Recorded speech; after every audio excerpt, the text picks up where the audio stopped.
Troy, tomorrow Parliament is back. $130 billion welfare system is put in place, that social safety net that Newspoll and plenty of others have confirmed in Common Sense, that people are glad that that's there, JobKeeper, etc. But there's some interesting bedfellows that have been coming around here.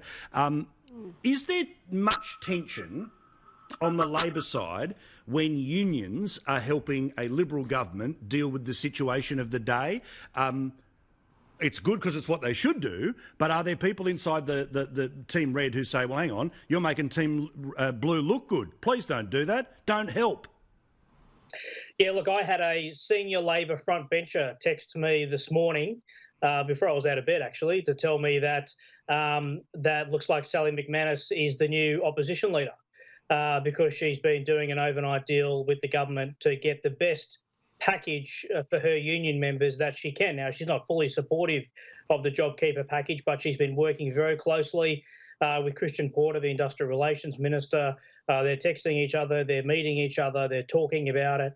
And it's very, very interesting to see tonight, Sally McManus did a video to Twitter, which I watched, and I also read a detailed statement from the ACTU about the concessions that they've been able to win from the government on the JobKeeper legislation, and not once did she mention the Labor Party or Anthony Albanese.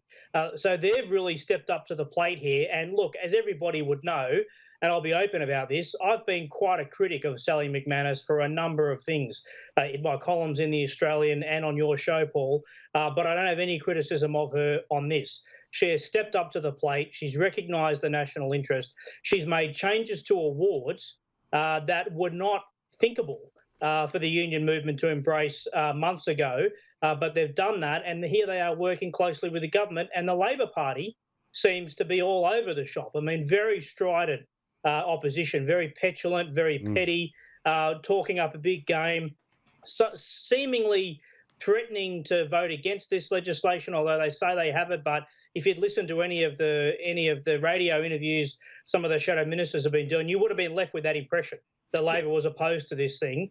But meanwhile, the government's been doing deals and working with the union movement. And, you know, it's a strange time. I mean, we haven't seen this kind of cooperation between government and the union movement really since the Hawke-Keating years with Bill Kelty running the ACTU, and, you know, presidents like Simon Crean and Martin Ferguson and Jenny George.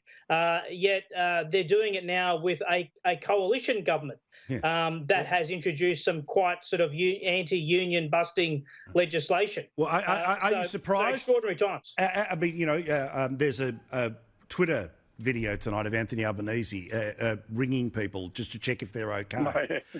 Fair income. If we can roll that into the system, I'll play it for you. But also, he's getting advice from KK. Mark Latham. She goes, you know what's a great idea here? Where's Peter Dutton? Where's Peter Dutton? I'll tell you where he is. Still at home waiting for the all clear from coronavirus. Everyone knows that. I thought we'd got rid of that voice on this program, Paul. You brought it back. Sorry, what's the point? Well, failing up, as they say, as you said consistently. Although I don't think Christina matters at all. You know, she's not worth a bucket of warm spit on any of these issues. The Ruby Princess is a state problem. There are issues on the border. It's about the airports where, you know, as Troy has said, they didn't have the temperature testing until very recent times. So look, I you know, whatever Keneally confects, it's always about her and always about trying to attract publicity. But on the real substantial issues here of the health control and the economic revival in Australia, she's pretty well irrelevant. No, I couldn't agree more.